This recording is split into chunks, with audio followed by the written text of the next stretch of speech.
Frank Cavestani is no stranger to the bright lights of Hollywood and the attention it brings. But recently, the attention he received was certainly not welcomed. Cavestani, like many Hollywood greats, knows the risks associated with being an actor. The workload varies, as does the salary. Much to Frank's surprise, in recent weeks, Capital One contacted him trying to collect on a debt. But not just any debt, a debt that was almost 11 years old.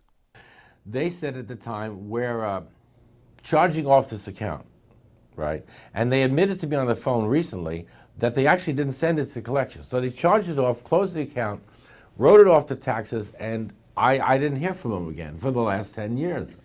More than 10 years ago, Frank owned a Capital One credit card that he simply couldn't pay. From somewhere around September of last year. But I didn't get the letters till January, December, and then January. So 11 years on, Capital One started charging interest once again on the dormant accounts.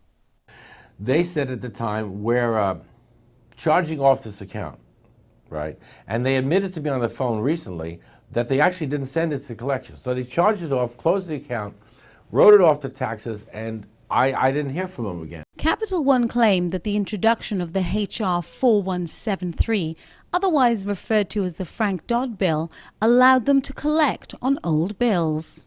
I mean, it's shocking when you hear it, you know what I mean? Oh yeah, I mean, it's 10 years ago. I mean, not even the mafia would do this to you. I mean, if the mafia said, all right, we'll let you go, Frankie. Forget the debt, all right, you bum. But just don't come around anymore. So how many thousands of people do you think have fallen for this, what seems to me like a bit of a scam?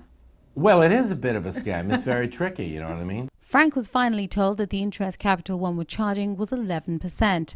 What concerns financial experts is the fact that there was no indication on the bill that it could be ignored and wasn't a demand for money.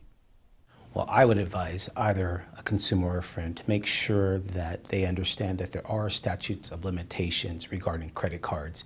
It all depends on what state they're in.